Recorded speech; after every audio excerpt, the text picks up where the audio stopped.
பிரியமானவர்களே, உங்கள் யாவருக்கும் ஆண்டவராகிய இயேசு கிறிஸ்துவின் நாமத்தினாலே காலை வணக்கத்தையும் வாழ்த்துதலையும் தெரிவித்துக் கொள்ளுகிறேன். கர்த்தருடைய கிருபை நம் அனைவரோடு கூட இருப்பதாக. இந்த நாளின் காலை வேளையிலும் கர்த்தர் நமக்கு தருகிற வேத வார்த்தை யோவான் எழுதின சுவிசேஷம் 8வது அதிகாரம் 12வது வசனம் இவ்விதமாய் சொல்லுகிறது. மறுபடியும் இயேசு ஜனங்களை நோக்கி, நான் உலகத்திற்கு ஒளியாயிருக்கிறேன். என்னை பின்பற்றுகிறவன் இருளிலே நடவாமல் ஜீவ ஒளியை அடைந்திருப்பான் என்றார் என்று சொல்லி வேதம் நமக்கு கூறுகிறது. ஆம், எனக்கு அருமையானவர்களே, இந்த காலை வேளையிலே நானும் இவ்விதமாய் உங்களோடு கூட பேச விரும்புகிறேன். என்னை பின்பற்றுகிறவன் இருளிலே நடவாமல் ஜீவ ஒளியை அடைந்திருப்பான்.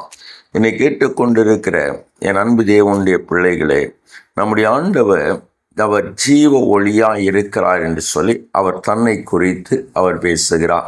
இந்த உலகம் பிசாசனுடைய இருளிலே அது மூழ்கி கிடக்கிற பொழுது யார் ஆண்டவராகிய இயேசு கிறிஸ்துவை பின்பற்றுகிறார்களோ, அல்லாவிட்டால் யார் ஆண்டவராகிய இயேசு கிறிஸ்துவை நோக்கி முன்னேறுகிறார்களோ அவர்கள் தேவனுடைய முகப்பிரசன்னத்தால், அல்லாவிட்டால் தேவனுடைய வெளிச்சத்தினால், ஒளியினால் அவர்கள் சூழப்படுகிறார்கள் என்பதாய் நாம் அறிந்த உண்மை. எனவே ஒரு வேதாகம சம்பவம் இதை நமக்கு தெளிவாய் குறிப்பிடுகிறதை பார்க்க முடிகிறது. இதோ ஆண்டவராய் இயேசு கிறிஸ்து வாழ்ந்த காலத்திலே இதோ ஆயக்காரர்களுக்கு தலைவனாய் இருந்த ஒரு மனிதன் சகேயு. இவர் மிகுந்த ஐஸ்வர்யனாகவும் இருந்தார். இவருக்கு இயேசு எப்படிப்பட்டவர் என்பதாய் பார்க்க வேண்டும் என்கிறதான ஒரு ஆசை. இந்த மனிதர் அதிக வளர்ச்சி இல்லாதவர், மிகவும் குள்ளமான மனிதனானபடியினாலே எப்படியாகிலும் இயேசுவை பார்க்க வேண்டும் என்றவர் முயற்சி செய்கிறார். அதிக ஜனம் கூட்டமாக இருந்தபடியினாலே அவரால் பார்க்க முடியவில்லை. எனவே அங்கிருந்து ஒரு காட்டுத்தி மரத்திலே அவர் ஏறிக்கொண்டார். அங்கிருந்து இயேசுவை பார்க்க விரும்பினார். இயேசு அந்த இடத்தில் வந்தபோது அவர் அண்ணாந்து பார்த்து அவர் சகேவை பார்த்து, சகேவே, நீ இறங்கி வா, இன்றைக்கு நான் உன் வீட்டிலே தங்க வேண்டும் என்று சொன்னார். இதை கண்டவுடனே சகேயு வெகு சீக்கிரமாக இறங்கினார். சந்தோஷத்தோடு கூட இயேசுவை அழைத்து கொண்டு போகிறார். இப்படி அவர் சந்தோஷத்தோடு கூட இயேசுவை அழைத்து கொண்டு போகிற பொழுது சுற்றி இருந்த அத்தனை பேரும் இவர் பாவியான ஒரு மனுஷனுடைய வீட்டிலே தங்க வேண்டும் என்று சொல்லுகிறாரே, இவர் பாவியான ஒரு மனுஷனோடு கூட போகிறாரே என்று சொல்லி அவரை பார்த்து முறுமுறுத்தார்கள். இப்பொழுது சகேயு நின்று ஆண்டவரை பார்த்து, ஆண்டவரே, என்னுடைய ஆசையில் பாதியை நான் ஏழைகளுக்கு கொடுத்து விடுகிறேன்.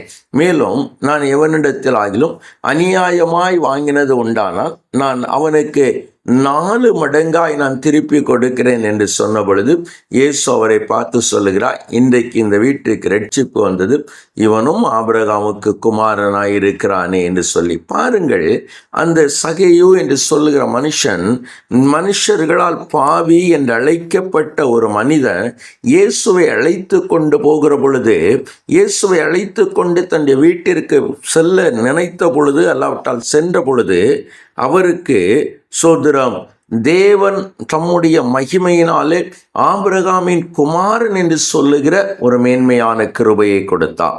கர்த்தர் நமக்கும் இந்த கிருபையை அவர் தருவதற்கு வல்லவராயிருக்கிறார், அவர் தருகிறார். எனவே அந்த கிருபையை நாம் பெற்றுக்கொள்ளும்படியாய், அந்த கிருபை நம்மை சூழ்ந்து கொள்ளும்படியாய் நாம் கண்களை மூடி ஜெபிக்கலாமா? ஜெபம் செய்வோம். மகிமையும் கிருபையும் நிறைந்த எங்கள் சர்வ வல்லமையுள்ள எங்கள் நல்ல தகப்பனே, ஆசீர்வதிக்கப்பட்ட மகிமையான மேன்மையான நல்ல விளைக்காய் உமக்கு நன்றி ஆண்டவரே.